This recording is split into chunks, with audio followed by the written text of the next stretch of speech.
Reliance share. घर साफ करताना मुलाला सापडला एक कागद. 30 वर्षापूर्वी घेतले होते रिलायन्सचे शेअर्स. एका दिवसात झाला लखपती. 30 इयर्स ओल्ड रिलायन्स शेअर.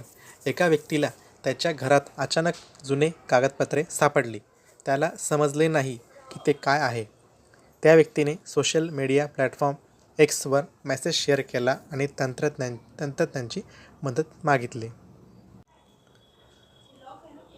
एका व्यक्तीला त्याच्या घरात अचानक जुने कागदपत्रे सापडली. त्याला समजले नाही की ते काय आहे. त्या व्यक्तीने सोशल मीडिया प्लॅटफॉर्म एक्सवर मेसेज शेअर केला आणि तज्ज्ञांची मदत मागितली. रतन ढिल्लन नावाच्या युजरने एक्सवर 2 डॉक्युमेंट शेअर करताना लिहिले की आम्हाला हे पेपर्स घरी मिळाले आहेत, पण मला शेअर्स मार्केटबद्दल काहीच माहिती नाही. आमच्याकडे अजूनही हे शेअर्स आहेत की नाही हे कोणी तज्ज्ञ आम्हाला सांगू शकेल का, असा प्रश्न त्यांनी सोशल मीडियावर विचारलेला आहे. रतन ढिल्लन यांनी शेअर्स खरेदीचे 2 दस्तावेज शेअर केले आहेत. पेपरमध्ये लिहिले आहे की त्यांच्या कुटुंबाने 1987 ते 1992 दरम्यान रिलायन्स इंडस्ट्रीज लिमिटेडचे 30 शेअर्स खरेदी केले होते. प्रथम 1987 मध्ये 20 शेअर्स आणि नंतर 1992 मध्ये 10 शेअर्स खरेदी केले.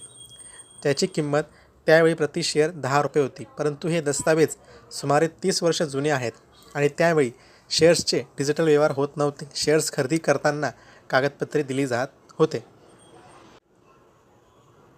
हे आहेत ते 2 फोटो की जे ग्रुपवर सोशल मीडिया प्लॅटफॉर्मवर शेअर केलेले आहेत. हे त्याच्यामध्ये ते म्हणतात ना, पहिले बॉन्ड स्वरूपात ते शेअर्स घेतले जायचे. हे 2 डॉक्युमेंट त्यांना सापडलेले आहेत. त्यांनी ते ग्रुपवर शेअर केलेले आहेत. म्हणजेच रतनच्या कुटुंबाने 30 वर्षापूर्वी रिलायन्स इंडस्ट्रीजचे सुमारे 30 शेअर्स खरेदी केले होते. हेच या कागदपत्रातून स्पष्ट होते.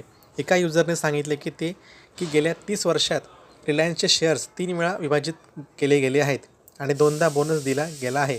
त्यानुसार शेअर्सची संख्या आजच्या तारखेनुसार 960 पर्यंत वाढली आहे.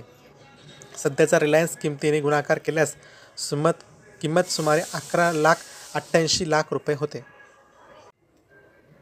म्हणजे सुमारे 30 वर्षापूर्वी रतन ढिल्लनच्या कुटुंबाने रिलायन्सचे 30 शेअर्स सुमारे 300 रुपयांना विकत घेतले होते, ज्यांची किंमत आता 11,88,00,000 रुपये झाली आहे.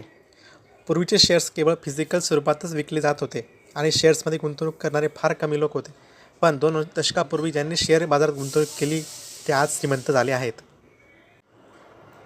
शेअर्सचे पेपर झाल्यानंतर अनेक युजर्सनी मजेशीर कमेंट्स केल्या आहेत. एकाने लिहिले की तुम्हाला लॉटरी लागली, तुम्ही रातोरात करोडपती झालात.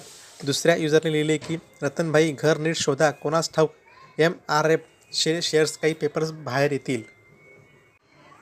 पैसे मिळवण्यासाठी रतनला प्रथम हे दस्तावेज डिजिटल स्वरूपात हस्तांतरित करावे लागतील.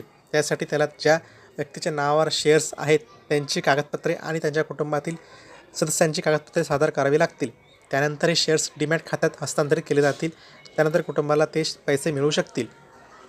तर अशा पद्धतीने आपण हे एक उदाहरण बघू शकतो की एक म्हणताना की इन्व्हेस्टमेंट आहे की जी एका पिढीकडून केलेली ही दुसऱ्या पिढीला किंवा तिसऱ्या पिढीला सुद्धा जाऊ शकते. शेअर मार्केट हा फार मोठा समुद्र आहे. त्याच्यामध्ये जो डुबकी मारेल किंवा जो पोहण्याचा विचार करेल त्याला हे समुद्रातला खजिना भेटणारच आहे. तर आपण ह्या उदाहरणाद्वारे शिकू शकतो की आपण एक पिढीने जर या गोष्टींमध्ये इन्व्हेस्ट केले किंवा स्मार्ट इन्व्हेस्टमेंट जर केली शेअर मार्केटमध्ये, तर पुढची पिढी किंवा त्याच्या पुढची पिढीसुद्धा त्याचा उपभोग घेऊ शकते. विचार करू शकता की 300 रुपयाला घेतलेले शेअर्स आज त्याची किंमत 11,88,000 होऊ शकते. ते पण कोणत्याही प्रकारचे शारीरिक कष्ट न करता किंवा कोणत्याही प्रकारचे त्याच्यामध्ये आपण हालचाल न करता. ही सुद्धा पैशाची पॉवर आहे. पैसा मिळवणं आणि पैसा तयार करणं हे एक उत्तम उदाहरण आहे. याच्यात आपण काहीतरी शिकू शकतो. थँक्यू.